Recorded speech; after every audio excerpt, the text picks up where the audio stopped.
All right, Mike, trade deadline has come and gone. Jays not as active as maybe people thought they might be, especially when you hear Ross Atkins say they discussed over 600 players. What was your evaluation based on what happened yesterday? It was basically what I thought. I thought maybe Marco Estrada would get traded. I wasn't sure they'd trade Joe Smith, but really there was no reason not to if you were sellers and you understand how far back you are. So I think they did really, really well. At least, you know, if you look at what they got for Francisco Liriano, who is a guy who's making $13 million, who is being sold as a left-handed reliever who's having a bad year, right?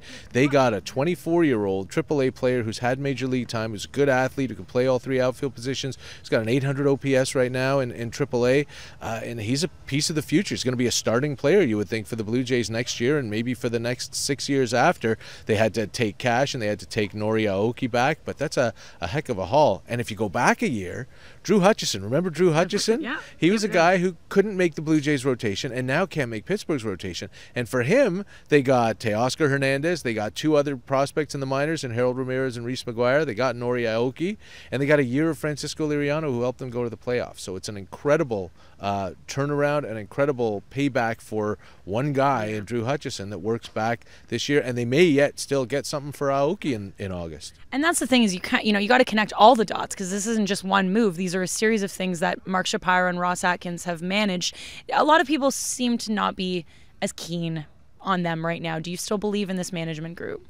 I can't see what they've done badly, right? I mean, they're and I still get calls on Jays Talk too saying this is all their fault and they've been terrible. I got one yesterday, and again, to turn Drew Hutchison, who is now not a major leaguer, into 3 prospects, you know, that's an incredible thing. And for Joe Smith, who was going to be here for another 2 months as a setup guy for a team that's 7 games under 500, they got a guy who's a AA all-star right now with an ERA under 1 this year in the minor leagues, a left-handed pitcher who might be able to pitch in the major leagues, and a 19-year-old middle infielder in A-ball who's hitting 300. So these are nice deals. I don't know what people wanted from Shapiro and Atkins. You know, the team that they inherited was a really good team, and there wasn't much to do to try to make it better. It's not their fault that Aaron Sanchez has been on the DL 4 times. It's not their fault that Josh Donaldson is having the worst year of his career, that Jose Bautista is having the worst year he's had as a Blue Jay, all that stuff. None of that has to do with Shapiro and Atkins. They're working to try to keep this team as good as possible in the major leagues and build up from the bottom up in the minors.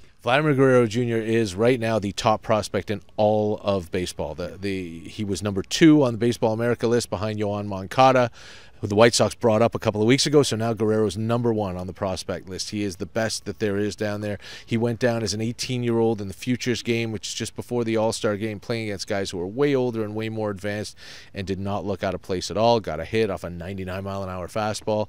He's really, really good. He's playing third base right now. He's got an advanced approach. He could be in the big leagues at 20, which is like unheard of for a position player. So he's there. You got Bo Bichette as well down in Dunedin with Guerrero Jr. Bichette went 4 for 4 last night. He is hitting 400 this season, which is just silly at 2 levels of the minor leagues. He's a shortstop. He's Dante Bichette's kid. You've got 2 pitchers in AA now, and Connor Green and Sean Reed Foley, who are the best pitching prospects in the organization. Green throws over 100. They drafted Nate Pearson this year, who's in Vancouver, throwing 102. There are some really, really good young prospects. Most of them are A-ball or below, but they're starting to make their way up, and now the addition of a guy like Teoscar Hernandez, who goes to AAA, and a guy like Tom Pannone, who goes to AA, is helping the upper levels of the minors, guys who can get here a little bit faster. And Atkins seemed really excited about Pannone, mainly because he's from Cleveland and he kind of had his eye on him a long time. Like, they've taken a lot of what they did in Cleveland and managed to bring that and bring that intelligence to here into Toronto. And it's not a bad thing, right? I mean, there are people who say, yeah, it's just Cleveland North or whatever. Like, that's a bad thing. The Indians were in the World Series last year. They went to Game 7. They beat the Blue Jays in the playoffs. They're winning their division again this year. These are good things, and they're working with twice as much payroll as they had there as they have here. And yeah, as far as Tony Pannone goes, I mean, he's not a guy who was high on prospect lists, but he's a guy who's really producing. Again, ERA under 2 in the minors this year and a AA All-Star.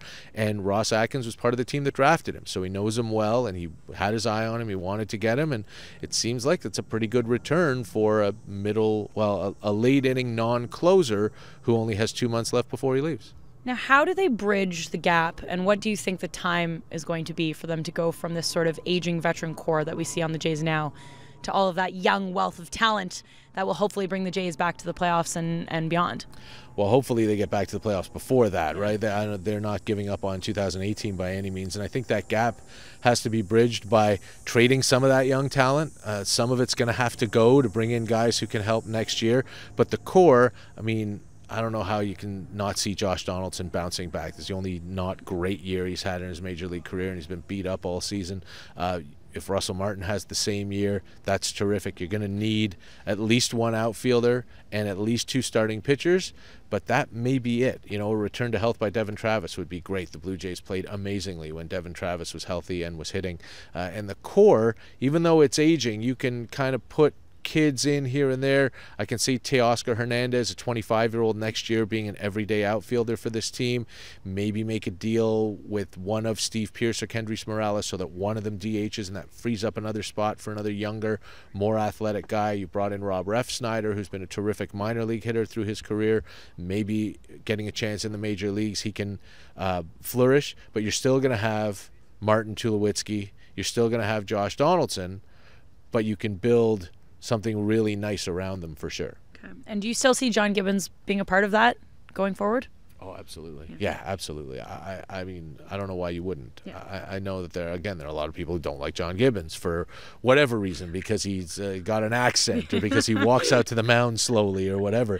But, you know, you look at the San Francisco Giants. They are the worst team in the National League this year, or one of the worst teams, maybe the worst team in Major League Baseball. Is there any idea about firing Bruce Bochy? No, because he's a great manager. He's won them 3 World Series, and fine, Gibby hasn't won any World Series, but Bochy's gone World Series under 500, World Series under 500, World Series 2 years under 500 now. But he's a good manager, and a manager's only as good as his players, and he's only as good as his players perform. So he can't control once he sends a guy up or puts him on the mound.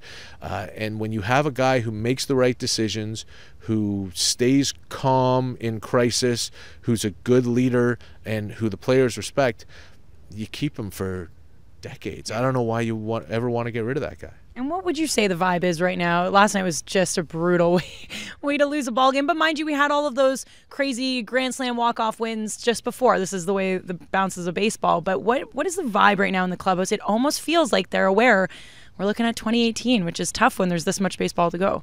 I think they know the hole that they've dug themselves, right? They understand that it's going to be really, really tough. You have the Yankees, who have just added like 5 all-stars. Well, but 5 really good players, you know, in the last week and a half. You have Cleveland, who's building. Houston has got the best record in the league, and Boston. It's going to be very, very difficult for them to make the playoffs. I don't think anyone has given up, but I think they understand now what they're up against, and it's going to take 2 fantastic months. But I don't think there's anybody in that clubhouse who has said, you know what, let's just turn the page on this year and work on next year at all. I think that they all understand what they've done the last 2 years. They understand the talent that is still in that room. They traded Francisco Liriano, who had an ERA over 6. You know, who can not replace a guy who has an ERA over 6? He could have been a lot better, and maybe his last 2 months he would have been terrific, and he's not here. Joe Smith was great in the bullpen, but, you know, last night aside, Joe Biagini and Ryan Tepera have been really terrific out of the bullpen. So it's not like the trades they made yesterday mean, well, there's no chance now for them to win a game the rest of the season. It's going to be really, really difficult. But in that room, I believe that every single one of them thinks that if they play to their capabilities, they can do it. And if you had to circle sort of one thing as to why the Jays are 7 back currently of a wild card spot, is it the injuries? Is it underperforming? Is it a mix of everything? What for you stands out the most? Do I have to pick one? Yes, I want you to pick one, Mike. I'm putting you on the spot. I mean, it's underperforming, but it's underperforming as a result of injuries, I think. You know, Troy Tulowitzki, who's probably out for the year now, had his worst year, but he got hurt in the 3rd week and never could really come back from, never really got his legs out for, never got his legs steady underneath him. Josh Donaldson, the same thing, hurt his leg in spring training and then hurt it again 3 weeks into the season or 2 weeks into the season. And when you're playing with a compromised lower half, that can really hurt you, and we've seen that. You know, Jose Bautista, has played almost every game. He seems to be healthy, so he's just underperforming. He's having a bad year at 36. Devin Travis, who, again, was such a spark plug in May when he set a team record for doubles. He hit 380, and he blows his knee out, and he's missing months. Aaron Sanchez has been on the disabled list 4 times this year. Jay Happ spent time on the DL. Liriano as well.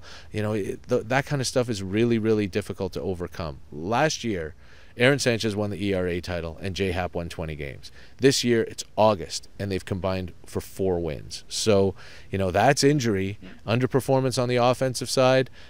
That's not exactly a recipe for success. It's a deadly combo. Okay, that's great. I also just wanted to ask you, the only surprise I saw yesterday was Marco Estrada not going. I kind of thought that he might go. Do you see him going in August? It's possible. I can, you know, he pitched really well last night, so people are looking for that turnaround from him, and playoff teams are thinking, well, if he can get back to what he was, then maybe he's worth taking on. Obviously, at the end of July, the Blue Jays didn't get any offers from Marco Estrada that they felt were worth it. They're now talking about extending him, but you can trade him and still bring him back. You know, he's a free agent. So I do think if he pitches well in August and the Blue Jays' performance remains around where it is, you know, kicking around 500 since the end of April, I think there's definitely, he's a guy who makes enough money that he'll get through waivers, and there will be a market for him in August. All right, and in the AL East, I always felt it was Boston looked the strongest, but New York's made this huge push. Would you say that the Yankees are going to be the team to beat in the AL East now?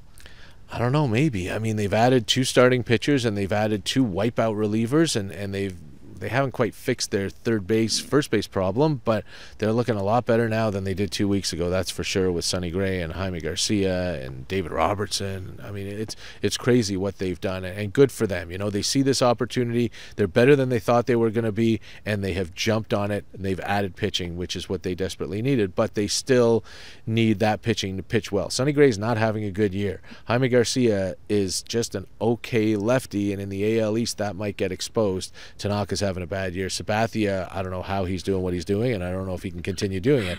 But yeah, I mean, I think it's going to be a really good old-fashioned, like back 10, 15 years ago, battle between the Red Sox and Yankees.